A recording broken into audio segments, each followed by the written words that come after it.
여러분, 풍성한 한가위 되세요.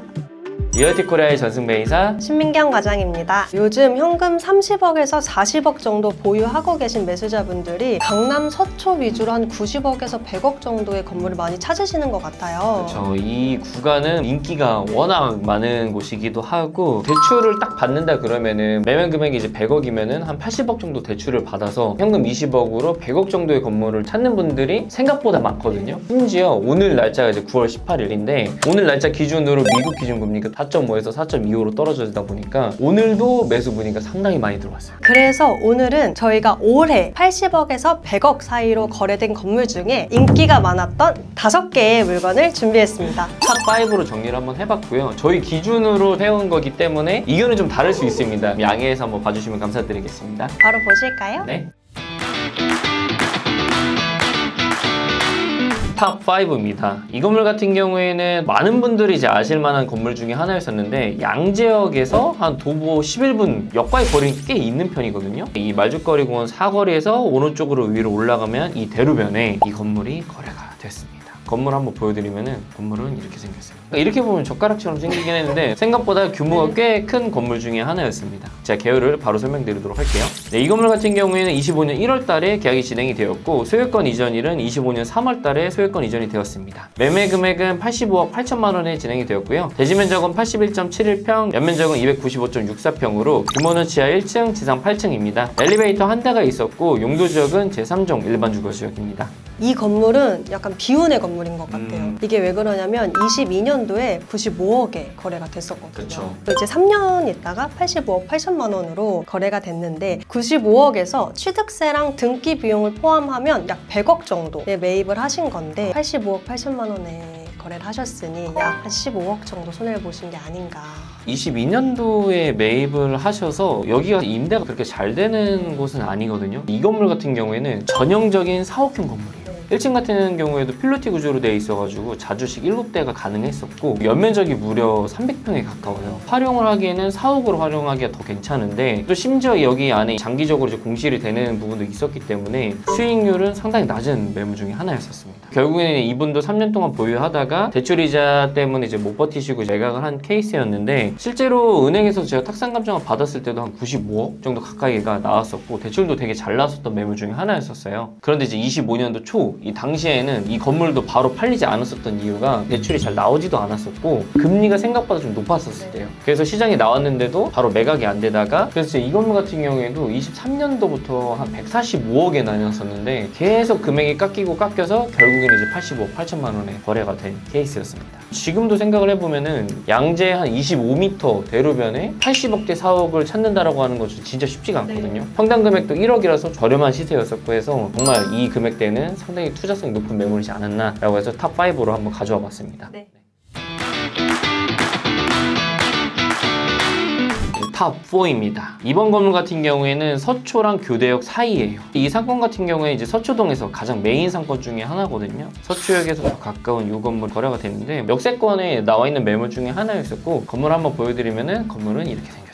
깔끔하게 생겼죠? 생각보다. 이 꼬마 빌딩이 거래가 됐는데 제가 개요를 바로 설명드리도록 하겠습니다. 이 건물 같은 경우에는 25년 4월 달에 계약이 진행이 됐고요. 소유권 이전은 아직 안 됐습니다. 매매 금액은 85억에 진행이 되었고 대지 면적 같은 경우에는 80.95평, 연면적은 217.39평으로 규모는 지하 1층, 지상 5층 건물입니다. 엘리베이터 한 대가 있고 용도 지역은 제3종 일반 주거 지역입니다. 이 건물은 상속 이슈가 있어서 빠르게 진행을 해야 했던 상황이었고요. 90억에 시작해서 85억으로 최종 마무리 지었던 건물입니다. 네, 이 건물이 금액이 내고된 상태에서 4월달에 시장에 나왔었고 4월 말까지 계약을 해야 되는 조건이었었기 때문에 조건 같은 경우에는 까다롭거나 이러진 않았었던 것 같아요. 일단 매매 금액 자체가 같은 라인에 2024년도에 팔린 게 한 1억 2천 수준의 거래가 된 게 있거든요. 리모델링용 빌딩이. 이 건물 같은 경우에는 평당 1억입니다. 단점이라고 한다 그러면은 이 건물 같은 경우 이제 5층이 주택이 있어가지고 물론 매도자 명도나 용도 변경이 가능한데 다른 층들은 명도가 불가능했어요. 임대 수익 같은 경우에는 그렇게 높은 편은 아니었었는데 그래도 서초동의 이 정도 입지에 80억대? 저는 상당히 메리트가 있었다고 좀 생각이 들었거든요. 저도 이사님 말씀에 동의하는 게 서초역에 서울역이랑 교대역 인근으로 대법원, 지방경찰청, 사공가들이 밀집되어 있는 상권이잖아요. 그래서 오피스나 근린생활시설 임차 수요가 풍부한 지역이잖아요. 그래서 공실률이 좀 낮은 것 같습니다. 그리고 이 건물이 2013년도에 준공하면서 승강기도 설치되어 있고요. 건물 외관도 깔끔한 편입니다. 그래서 매입하신 분이 크게 손볼 것 없이 바로 사용이 가능할 것 같습니다. 그리고 덧붙이자면 임대료가 1,400만 원으로 수익률이 2%라서 조금 아쉽긴 하지만 80억대 매물 중에서는 이만한 매물이 없지 않을까 그렇게 생각합니다. 지금 시장에서 봐도 이수 역세권에 완성형 매물을 찾기가 쉽지가 않기 때문에 평당 금액도 매우 저렴하기도 했었고, 그 당시에 제 고객분들한테 많이 추천드렸는데 고객분들 싫어하셨던 게 앞에 도로 4m예요. 가장 큰 단점 중에 하나였는데 그래도 다시 한번 되돌아보면은 이만한 건물이 없다라는 좀 생각이 듭니다. 이번에 탑 3입니다. 정말 이 건물도 인기가 매우 많았었던 건물 중에 하나였었는데, 여기 위치를 한번 말씀드리면은 여기 위쪽이 설릉과 이제 정릉이 있는 곳이고요. 설릉역에서 도보로 약 한 3분 정도 거리에 있는 꼬마 빌딩입니다. 이 라인 자체가 설릉 뷰가 보여가지고 타역으로 쓰시는 분들한테 정말 인기가 많은 곳이거든요. 근데 이 라인에 70억대 매물이 나와가지고 빌딩 시장에서 정말 화제가 됐었습니다. 건물 외관을 보여드리면은 건물은 이렇게 생겼어요. 앞에 운치 있게 또 이렇게 나무가 또 한 그루가 있어가지고 정말 운치가 있었고, 여기서 바로 이렇게 보면은 여기가 또 설릉 뷰가 또 보입니다. 제가 개요를 바로 설명드리도록 할게요. 이 건물 같은 경우에는 25년 4월달에 계약이 진행이 되었고, 소유권 이전일은 25년 7월 21일입니다. 매매 금액은 74억 3천만 원에 거래가 되었고, 대지 면적은 46.83평, 연면적은 149.18평으로 규모는 지하 1층, 지상 5층 건물입니다. 꼬마 빌딩인데도 불구하고 승강기 한 대가 있었고, 여기 용도 지역은 제3종 일반 주거 지역입니다.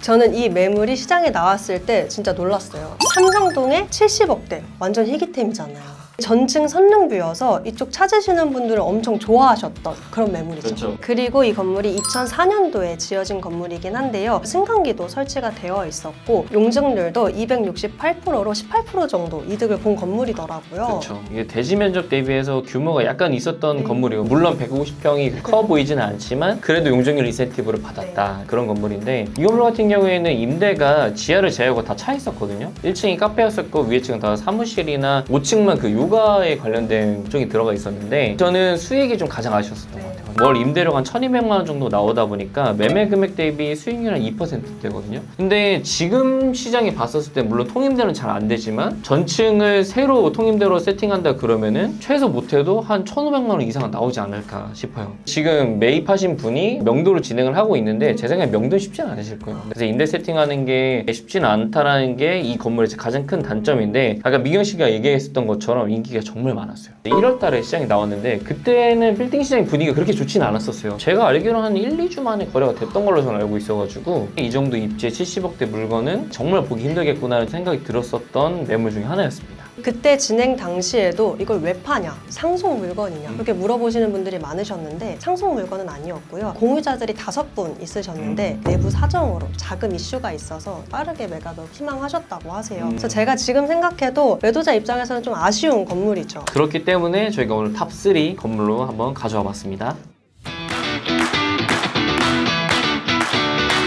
탑 2입니다. 이 건물 같은 경우도 인기가 진짜 많았었던 건물 중에 하나였었고, 여기는 이제 언주역 9호선 라인에 한 단계 들어가면은 이 코너 건물이 거래가 됐어요. 대로변과 접근성 되게 좋거든요. 건물 한번 보여드리면은 건물은 이렇게 생겼습니다.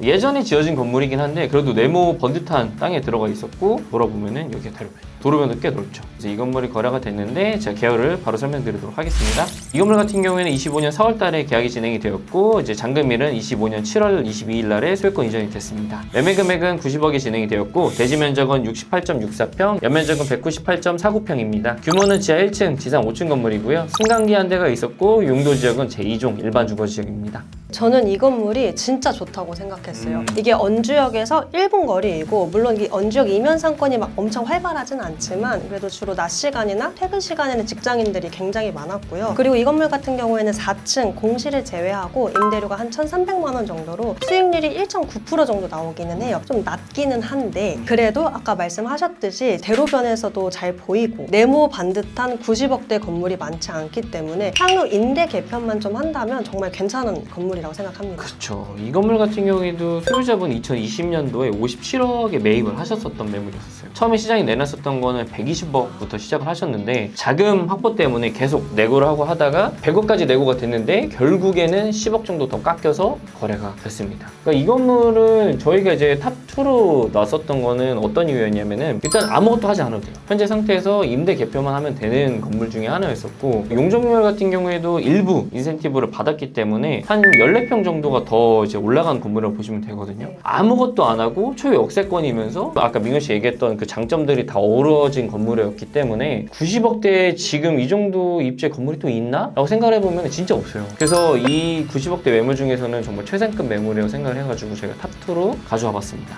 잘 사셨다. 제가 탑2로 가져왔는데 단점을 조금 더 언급을 한번 해보자면은 여기가 이제 언주역이잖아요. 고객분들이 그걸 되게 싫어하셨어요. 언주역이 그렇게 활성화된 상권은 아니다 보니까 여기 언주역이네요 하고 패스했던 고객들이 꽤 많았어요. 후회하지 않을까요? 그럼에도 불구하고 90억대에 건물 면적도 한 200평에 가까우면서 향후에 이제 임대 개표만 하면 되는 건물이기 때문에 탑2로 한번 가져와 봤습니다. 대망의 탑1입니다. 메인 건물 중에 하나인데요. 이 건물 같은 경우에는 지금도 얘기를 하시는 분들이 많아요. 실제로 저희 회사에서 계약을 했었던 건물이기 때문에 저희가 계약을 했다 그래가지고 탑1으로 가져온 거는 아닙니다. 아마 이거 보시면 바로 납득이 되실 거예요. 여기 입지는 삼성역 먹자상권이에요. 여기가 이제 코엑스고 코엑스 맞은편에 삼성동 먹자상권 라인인데 건물은 여기 있습니다. 살짝 길쭉하죠? 건물 한번 보여드리면은 이 삼성동 뼈다귀 집이 들어가 있는 이 건물이에요.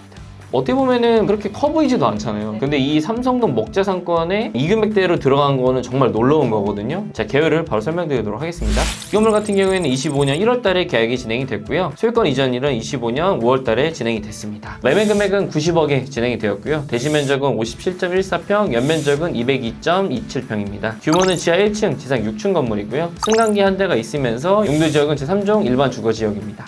아까 이사님이 말씀하신 것처럼 여기 상권이 코엑스 먹자 상권으로 호불호가 없는 상권이죠. 그리고 삼성역 인근으로 천지개벽이라고 할 정도로 어마어마한 개발 호재들이 있잖아요. 거기다 용적률 인센티브를 받아서 22평 정도 더 올라간 건물입니다. 이렇게 건물을 봤을 때는 건물 엄청 괜찮아 보이진 않지만 여러 장점이 입지적인 부분들도 있고 건물 구조적인 부분들도 있고 주변 개발 호재도 이래서 어떻게 보면 진짜 삼박자가 맞아 떨어지는 건물 중에 하나인데 심지어 이 건물 바로 위쪽에 한 190억대 거래가 된 건물이 있거든요. 물론 그 건물은 이제 규모가 더 큰데도 불구하고 평당 1억 8천 수준에 거래가 됐거든요. 근데 이 건물은 1억 5천에 거래가 됐습니다. 시세도 약간 저렴한 거죠. 그런데 이제 이 건물의 단점을 설명을 드리자면은 크게 두 가지가 있는 것 같아요. 첫 번째는 이 건물이 너무 길쭉해요. 원래 이제 전면이 좀 넓어야 좀 활용도가 좀 높을 텐데 건물이 좀 뒤로 길쭉하다 보니까 약간 빼빼로 모양처럼 이렇게 들어가 있는 것 같기도 해요. 그게 이제 첫 번째 단점이고 두 번째 단점 같은 경우에는 명도가 불가능해요. 이 건물 같은 경우에는 1층이랑 2층, 4층에 임차인이 있었거든요. 나머지는 이제 직영으로 쓰고 있었던 곳이어가지고 나머지는 이제 퇴고가 가능했었는데 제가 봤을 때 1, 2층이랑 4층은 임차인들이 또 최근에 들어오셨던 분들이기 때문에 여기는 이제 명도하기 쉽지 않은 게 그 두 번째 단점인 것 같습니다. 이런 이제 단점이 있음에도 불구하고 삼성동 먹자상권에 90억대 물건을 찾는 거는 없어요. 네, 네. 이게 맞아요. 진짜 힘들어요. 근데 저는 의아했었던 게 뭐냐면 이 건물이 24년 한 10월 달부터 매물이 나왔었거든요. 24년 10월부터 24년 12월 말까지 전속이었는데 25년 1월 달에 시장이 딱 풀리자마자 그때도 바로 안 팔렸어요. 약간의 텀이 있었거든요. 그래서 저희가 이제 바로 낚아챘죠. 이 건물 인근에 실제로 제가 2020년도에 120억에 거래한 삼성동 건물이 있거든요. 지금 그 건물을 계속 관리를 해드리고 있는데 최근에 저희가 오퍼를 200억 이상으로 받았었어요. 그만큼 여기는 집가 상승을 기대를 해도 좋을 만한 곳이기 때문에 90억대 매물로 넘버1으로 해도 손색이 없지 않나 라는 생각이 듭니다. 네. 오늘 영상 같은 경우에는 최근에 90억에서 100억대 찾는 분들이 너무 많다 보니까 기존에 팔렸던 매물들 중에서 어떤 건물들이 정말 A급 건물이었지라는 그 기준을 잡으려고 이 영상을 촬영을 했거든요. 이런 건물을 다시 찾기는 어려울 테지만 제가 봤을 때 좀 거의 불가능한 수준이기 때문에 그래도 이 정도 건물이 이번 연도에 나왔었다라는 걸 봐주시면 좋을 것 같습니다. 이런 비슷한 컨셉의 매물이 나온다면 주저하지 마시고 선택하십시오. 마지막으로 오늘부터 이제 추석 연휴가 시작이 되거든요. 가족분들을 만나실 텐데 가족분들이랑 맛있는 음식도 많이 드시고 풍성한 한가위 보내셨으면 좋겠습니다. 그럼 오늘 영상은 여기서 마무리하도록 할게요. 빌딩 투자는 리얼티 코리아에서 그럼 끝!